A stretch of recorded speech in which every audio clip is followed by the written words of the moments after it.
Naming covalent compounds. Well, our rules to name a covalent compound, the first atom keeps its name. The second atom uses the root and the suffix IDE.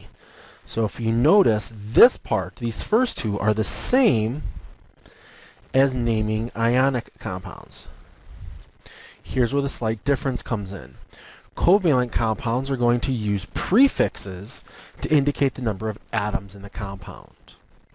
The only exception to this is if the first atom does not have, or if the first atom is single, then we don't need a prefix. So let's take a look. Our common prefixes are mono, di, tri, tetra, penta, hexa, hepta, octa, nona, deca. So we've seen di before. Di means two. We've seen tri, triangle. Penta, like a pentagon, has 5 sides. Hexagon is going to have, our hexagon is going to have 6 sides. Our heptagon is going to have 7. Our octa, like an octagon, has 8. Nona and deca, like a decade, equals 10 years. I don't know if you'll remember if anybody's ever played the game Tetris. Part of the reason it's called Tetris is the highest number of lines that you can take away at one time is 4, because the most powerful piece is the single block having four lines in it. So let's practice naming molecular compounds. NO2. The first atom keeps its name, so this is nitrogen. The second atom is oxygen. We're going to use the suffix IDE, so we'll get rid of YDE. So we're going to use oxide. Now, when we look at nitrogen, there's only one atom of nitrogen. So we should use the prefix mono, except since nitrogen is the first atom, we don't need it. But here there are 2 oxides, so we need to use the prefix dioxide. Therefore our name is nitrogen dioxide. Let's practice again. Here we have N and O again. So our lead element is nitrogen. This time there's more than one, so we need the prefix. Our second element is oxygen, so oxygen becomes oxide. There's 3, so we're going to use the prefix tri. So the name is dinitrogen trioxide. Let's look at this one.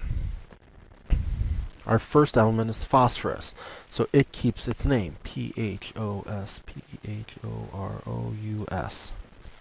There's 1 phosphorus, so the prefix mono, but since phosphorus is the first, we don't need it. Our next atom is bromine. Bromine is going to become bromide. There's 5 of them, so we're going to use penta.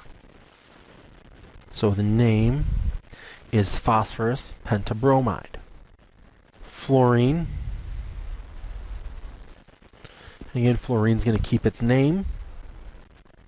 There's 1 fluorine, so it should be the prefix mono, but because fluorine is the leading element, we don't need it.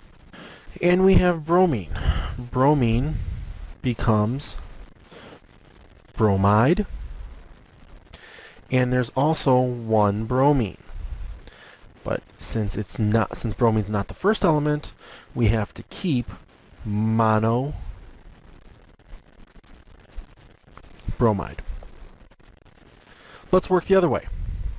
Diboron. Well, the element is boron. So it's B. The prefix 2, di, tells us that we're going to use 2. Hydride means that we have hydrogen. Hexa means 6. So the formula is B2H6. Carbon tetrafluoride, no prefix, which means that there's 1 carbon. So C. Fluoride is fluorine. Tetra means 4. So CF4. Tricarbon monohydride. Tri means 3. So there are 3 carbons. Nonohydride. Nona means 9. Hydride is H. So C3H9. So go ahead and pause the video lecture. Practice on your own.